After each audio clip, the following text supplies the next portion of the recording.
क्या आप जानते हैं कि यीशु मसीह के सिर के ऊपर कांटों का मुकुट क्यों रखा गया? मत्ती अध्याय 27 उसकी 29 आयत में लिखा, सिपाहियों ने कांटों का मुकुट गूंथकर यीशु के सिर के ऊपर रखा और उसके दाहिने हाथ में सरकंडा दिया और उसके आगे घुटने टेक कर उसे ठट्ठों में उड़ाने लगे और कहा, हे यहूदियों के राजा नमस्कार। सिपाहियों ने तो वो कांटों का मुकुट यीशु मसीह का मजाक उड़ाने के लिए उसके सिर पे रखा था, पर वो नहीं जानते थे कि इसके पीछे एक गहरा भेद है। जब परमेश्वर ने इस दुनिया की सृष्टि की थी तो बाइबल बताती है कि परमेश्वर ने सब कुछ अच्छा बनाया था। जब परमेश्वर ने आदम को बनाया तो उसे अदन की वाटिका में रखा, जहाँ पर तरह तरह के पेड़ पौधे और फलदार वृक्ष लगे थे, और परमेश्वर ने आदम से कहा था कि तू वाटिका के सब वृक्षों का फल खा सकता है, पर भले और बुरे के ज्ञान का जो वृक्ष है उसका फल तू कभी न खाना, क्योंकि जिस दिन तू उसका फल खाएगा उसी दिन अवश्य मर जाएगा। अब आदम परमेश्वर की आज्ञा को तोड़ देता है और उस मना किए हुए फल को खा लेता है। उत्पत्ति अध्याय 3 उसकी 17 आयत में परमेश्वर ने आदम से कहा,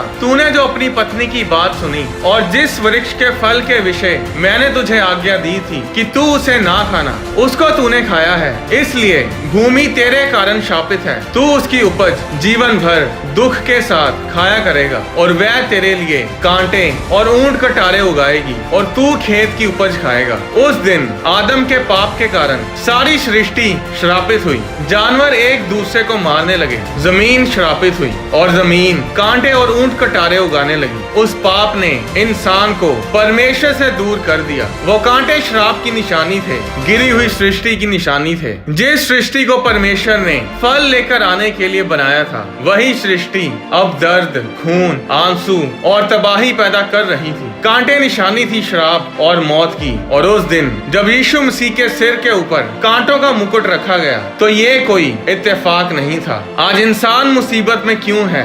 उसी श्राप की वजह से। आज अपने आप कुछ भी अच्छा नहीं होता, उसी श्राप की वजह से। बीमारियां कहां से आई, मौत कहां से आई? उसी श्राप से। कांटे निशानी थी श्राप और मौत की। और उस दिन जब यीशु मसीह के सिर के ऊपर कांटों का मुकुट रखा गया तो ये कोई इत्तेफाक नहीं था, ये एक चिन्ह था कि यीशु मसीह उस श्राप को अपने ऊपर ले रहा है ताकि हम उस श्राप से आजाद हों। इसलिए कांटों का मुकुट जो कि श्राप का प्रतीक है, यीशु मसीह के सिर के ऊपर रखा गया, क्योंकि यीशु मसीह ने सूली के ऊपर हमें उस श्राप से हमेशा के लिए आजाद किया। गलातियों अध्याय 3 उसकी 13 आयत में लिखा, मसीह ने जो हमारे लिए श्रापित बना हमें मोल लेकर व्यवस्था के शाप से छुड़ाया, क्योंकि लिखा है, जो कोई काठ पर यानी जो कोई सूली पर लटकाया जाता है वह शापित है। हर एक बात जो बाइबल में लिखी है, हर एक शब्द जो बाइबल में लिखा है, उसका बहुत ही बड़ा मकसद है। बाइबल में कुछ भी ऐसे ही नहीं लिखा गया।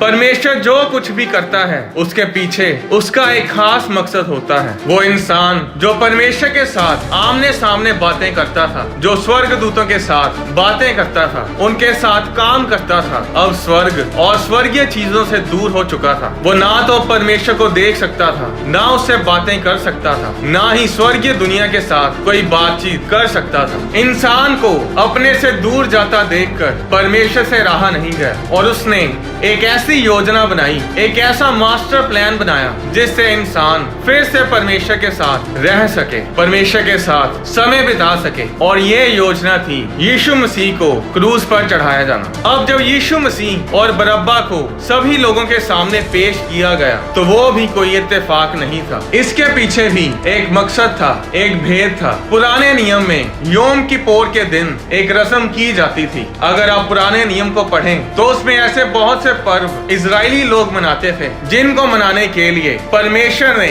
इजरायलियों को आज्ञा दी थी। इनमें से एक पर्व था योम किप्पोर, जिसे प्रायश्चित का दिन भी बोला जाता है। ये दिन पूरे साल के सब दिनों में से अति पवित्र माना जाता था। सिर्फ यही एक दिन था जब महायाजक इजरायली लोगों का परमेश्वर के साथ मेल मिलाप करवाता था। इस दिन इजराइलियों के पिछले गुजरे साल के सभी पापों को परमेश्वर माफ कर देता था। अब योम किप्पोर वाले दिन एक रस्म की जाती थी। इसे बड़े ध्यान से सुनिएगा। इस रस्म में महायाजक 2 बकरों के साथ लोगों के सामने खड़ा होता था। लेवी व्यवस्था अध्याय 16 उसकी 8 आयत में लिखा, और हारून दोनों बकरों पर चिट्ठियां डाले, एक चिट्ठी यहोवा के लिए और दूसरी अजाजेल के लिए हो। और जिस बकरे पर यहोवा के नाम की चिट्ठी निकले उसको हारून पाप बलि के लिए चढ़ाए। परंतु जिस बकरे पर अजाजेल के लिए चिट्ठी निकले वह यहोवा के सामने जीवित खड़ा किया जाए कि उससे प्रायश्चित किया जाए और वह अजाजेल के लिए जंगल में छोड़ा जाए। इस वचन में परमेश्वर ने कहा कि बकरे की कुर्बानी से पहले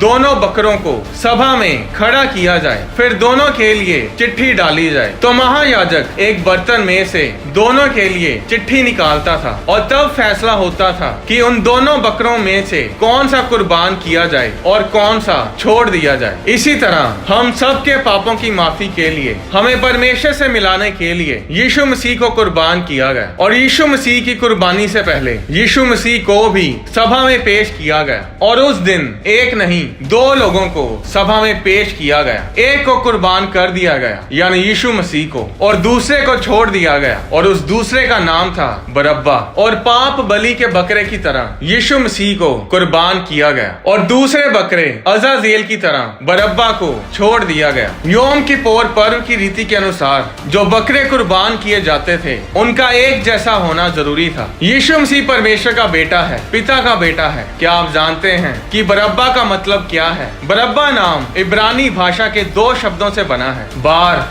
और अब्बा। बार का मतलब है बेटा और अब्बा का मतलब है पिता।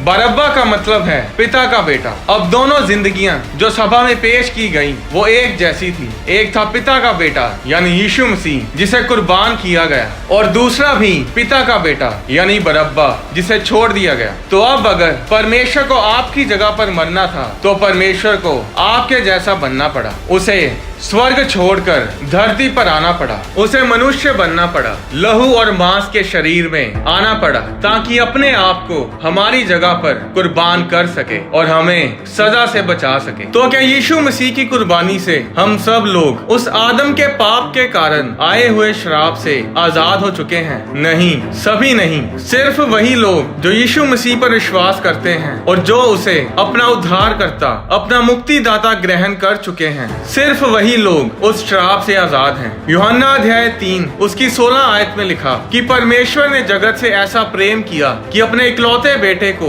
हमारे लिए दे दिया ताकि जो कोई उस पर विश्वास करे वह नाश ना हो बल्कि अनंत जीवन ग्रहण करे। यीशु मसीह कोई बेचारा नहीं था कि उसे लोगों ने पकड़ा और सूली पे चढ़ा दिया। बरअब्बा को आजाद करवाना और यीशु मसीह को सूली पे चढ़ाना लोगों के हाथों में नहीं था, ना कि पिलातूस के हाथ में था। यह पहले से ही तय था। यह परमेश्वर का ही प्लान था कि अपने इकलौते बेटे को हमारी खातिर कुर्बान किया जाए और हमें उस कुर्बानी के जरिए परमेश्वर के साथ फिर से मिलाया जाए। परमेश्वर ने अपने इकलौते बेटे को उस समय कुर्बान किया जब हम पापी ही थे। उसने इंतजार नहीं किया कि पहले लोग तौबा करें फिर मैं अपने बेटे को सूली पे चढ़ाऊंगा। आज अगर आप यीशु मसीह को अपना उद्धारकर्ता नहीं मानते तो आप अभी भी उसी आदम के श्राप में हैं। अगर आजादी चाहते हैं, असली आशीष चाहते हैं तो वो यीशु मसीह में आकर ही हमें मिलती है। शैतान पहलोठों पर क्यों अटैक करता है और कौन सी आशीष पहलोठों पर होती है, इस पर वीडियो